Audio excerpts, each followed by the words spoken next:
Hey everybody, welcome to this lesson. We are going to be talking about how to get great clients. Specifically, we're going to be talking about a three-part quote-unquote formula, framework, structure. It's a way of thinking about the client getting process that allows you to sit back and say, okay, instead of being frantic and oh my gosh, I got to go over here and oh my gosh, I got to go over here and I got to do this and I got to do that, it takes the entire complex process, chunks it into three specific little categories, and then it allows you to look at your business and say, okay, am I doing this category? If not, I need to sort of push the little lever, make this better, push this little lever, make it better. Maybe this part I can pull back a little bit.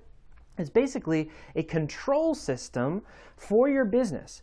Now, by having this control system, if you're a freelancer or a service provider, what this allows you to do is change the quality of who you are attracting by understanding the mechanisms of attraction. In other words, follow this and you can control, or be at least better at controlling, who it is that is approaching you for your services. So it's 3 C's, and let's jump into it right now. The first C of this formula is to collect. So the first thing we need to do is we need to look at our business and we need to ask ourselves, how are we doing in collection? Now, what do we mean by collection? No, this isn't about collecting money. This is about collecting what's even more precious than money in today's world, which is attention. Attention is, right now in 2019, the most precious commodity in the world, period, full stop. Why? Because attention is also connected to that other most precious commodity in the world, which is time. In other words, the more attention you are getting, or when you're asking for someone's attention, what you're ultimately asking for is their time. And people are becoming a lot more sort of aware, conscious, and less likely to want to give their attention away. At the same time, competition for attention right now is brutally intense, right? Everybody's trying to sell everybody something. So your ability to collect attention, and notice how I didn't say get, I said collect attention. We'll talk about that in a second.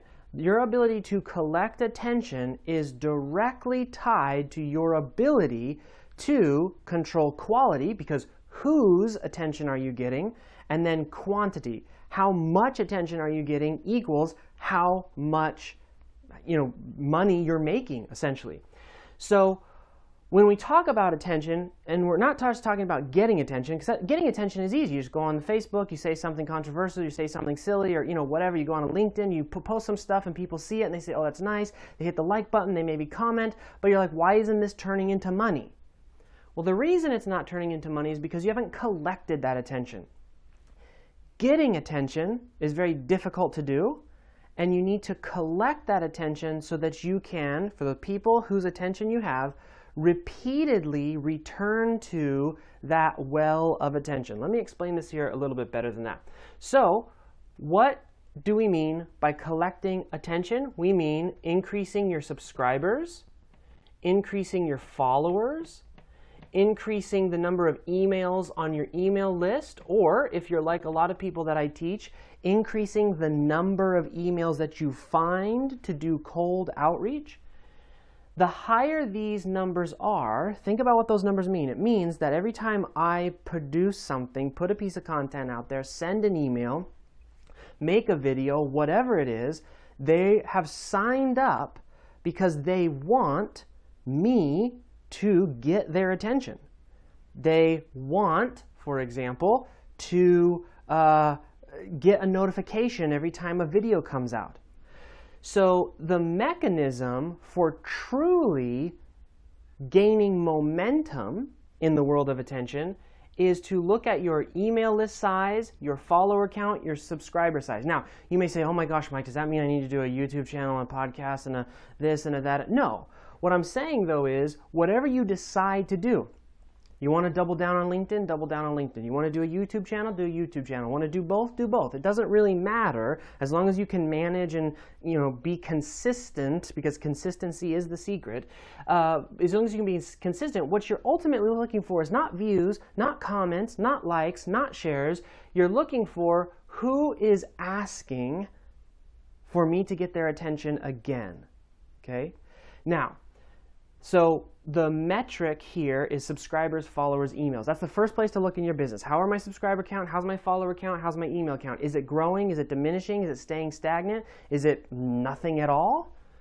Well, that's a lever you can pull. That's where you start to say, well, maybe I need a better content strategy. Maybe I need to think about, in my videos or in my podcast or in my whatever, maybe I should tell people to subscribe, ask them, hit the subscribe button, things like that, so that I can increase that number. Because once I have it, then every time I produce new content or need to say something more or to attract more people, I have this whole entire list of individuals who are there ready to basically give me some of their attention. Now, we've got their attention, okay? We've collected their attention. That's working. What do we do with that attention? Well, we communicate. What exactly are we communicating? Well, specifically, it's really, really this simple. We are communicating with those people whose attention we have what they need to know in order to buy. Okay? So, we have all these people's attention, and we need to communicate to those people. We got their attention, they're ready, they're listening, they want to know what's going on. What we need to tell them is simply what they need to know in order to buy. Now, that doesn't mean just, here's the information about what it is I'm selling. What they need to know is, are you someone who can be trusted? Do you know what you're doing? How are you going to help them? What will it be like when you help them? What are the end results of whatever it is you do for someone? What does their life look like? What does it feel like? What do they need to believe? Some people don't believe in internet marketing, right? They don't believe in digital marketing. They don't believe that you can grow a business online. They don't believe that an email list will help them. They don't believe that high subscriber counts equals more money. They don't believe these things. And so one of the things that you have to do is, once you have their attention, you have to figure out, what do they need to believe? What do they need to know to feel safe and secure in order to buy from me? I've done other videos which are on other videos, other podcasts, other content throughout the No Pants world talking about this, but I'll tell you a little sort of quick version of what you need to know to shape all content, because you're like, okay, well, what do I say then? Like, what specifically do I say?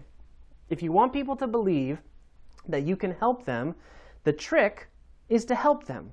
Right? So the answer is, in order for you to know what to communicate to someone, it's not about how can I write the trickiest sales email. It's not about how can I manipulate somebody. It's simply about what can I say to them that will help them, because if I help them, they'll believe that I can help them in the future. Then what happens after that is, now you're into this world of conversion. Most people are too focused on conversion, and they forget about collection, communication, and everything that goes into this. Now, let me be clear. It's very simple to collect and communicate, right? We have programs in the No Pants Project which will teach you how to do this, but ultimately it really boils down to show up as often as you can. I recommend daily on some platform doing something which allows you to communicate your message as often as possible, because a high frequency of communication equals a high frequency of attention. Just simple math. The more messages you have out there, the more people are going to see it. So you don't have to get into this overcomplicated stuff. It's the process of attracting people, the process of attracting good clients, the process of getting yourself, growing a brand and growing a business and getting people to know, like, and trust you.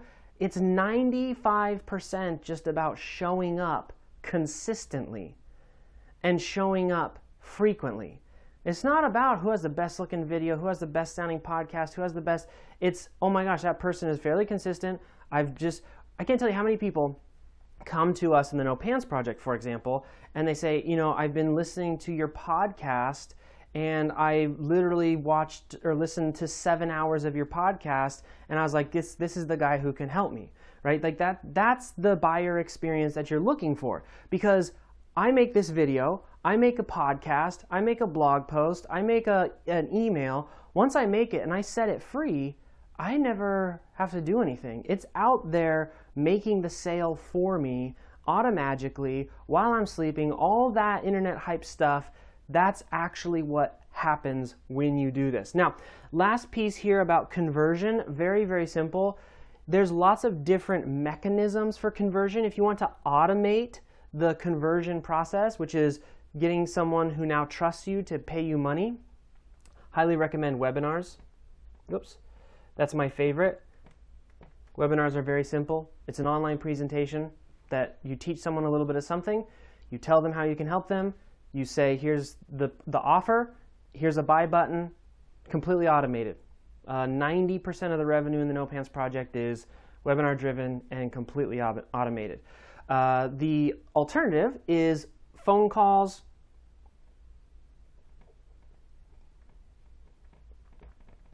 and emails. Okay, so that's pretty standard. Somebody starts a conversation with you and you get on the phone and you turn them into a client. Somebody emails you, you email them back, you get them turned into a client, right? So you can see now these 3 areas, when you really sit down and look at your business, you start to ask yourself the questions. How am I doing in my collection efforts? So the other day in one of our groups, somebody posted, I sent out 25 cold outreach emails and I got 1 warm lead. I feel like I'm failing the program, right? They're like, I don't know why this isn't working. How's this? And this particular person, if they sit and think about the math of their business, they know that for every 25 they get a warm lead. So what's the answer? Is the answer to go try something else? Is the answer to go to give up? Is the answer to let the sort of maybe feeling discouraged in the moment to let it overcome them? No, of course not. The answer is, if for every 25 you get a warm lead, send more of those emails. In other words, go find more emails and increase your collection efforts. Now, let's say that this person increases their collection efforts. Now they're doing 100 outreaches a day because they're hungry for it. They want to get it. They want to get results. And they're still not happy with 1 in 25. Well, what could be wrong in that process? Well, if it's 1 in 25 people are willing to get on a phone call with you, then what might be happening is what you are not succeeding at is telling them what they need to know in order for them to be interested in contacting you. In other words, the communication could be off. So let's work on increasing the communication. Let's send them to some blog posts. Let's send them to some content in this cold outreach process. Let's give them information. What can we tell them that they need to know in order to want to buy from us? So you see how when you're in the middle of it and you're trying to get clients and it seems like there's 50 million different things going on, you actually just take it one step at a time. Now we get down here. Maybe this person is having phone calls, but nobody's really buying. Well, if our collection efforts, so we go back and we look, okay, well, our collection efforts are great. We're getting 100 new a day. We can't do any more than that. Our communication is good. We're getting the phone calls. They're really interested in talking to us. Then what is left is that something's wrong here in our conversion portion of our client getting process. In other words, we need to look at maybe the phone calls. Are the phone calls good? Are they not good? Are they? Are people? Are we using good sales tactics? And by sales tactics, I mean, are we actually listening and diagnosing and prescribing? Same with any other method. So let's say you're out on, you're doing YouTube like we're just starting to do. and you're pumping out these videos, you're doing these videos, you're doing these videos, and doing these videos, and nothing is happening over here on the webinar. You're not getting more sales. Well, what you have to do is you have to stop, you have to break down the process and see what's going on. Are people subscribing to our videos? Can we increase the subscriber count? What can we do in each video to increase the subscriber count? Because the more this goes up, the more everything else goes up. Are we failing to communicate properly that we're the people who can help them? If so, why? What do they need to know before they'll buy from us, the No Pants Project? And then, of course, lastly, if we're getting people to sign up for things and getting them super interested and they're commenting and they're loving what we're doing, but we're not making any sales, well, what's wrong with our webinar? What's wrong with our email process? What's wrong with... And so you can see that you can take this 3C framework, and really almost in any business, but especially if you're selling sort of a service-based type business, you take a look at these 3 C's, and as long as you're just willing to move the levers and sit and think it through, you'll find your path to fixing whatever the problem is, right? Instead of trying to jump from technique to technique to technique and jumping from guru to guru to guru, you take a look at your own business. You take a look at what it is that you're doing, and you use your own diagnostic abilities now with this framework to make the adjustments and to make the tweaks and to make the fixes. This is how you build a 6 or 7 figure service-based business. It's not the next latest greatest whatever trinket. It's not a 97-step funnel. It's this process of examining what it is you're doing, making the tweaks, asking yourself the hard questions, and then doing the work to put this in play. So it's collecting attention, communicating what they need to know, and then going through with the conversion process. Hope this video has been helpful to you. If you're listening to this on the podcast or watching this on YouTube, would love a subscribe. If you're on iTunes, you can subscribe on iTunes. If you're on YouTube, you can just click that subscribe button below the video. Hope you're having an awesome day. Hopefully this was helpful. We're going to be continuing to communicate and collect with you, my dear audience, friends, and members, so that we can run you through our conversions and help you. You can go to the nopantsproject.com and actually see some of the things that we have for sale to help you implement stuff like this. Anyways, that's it for me today. We'll see you in the next one.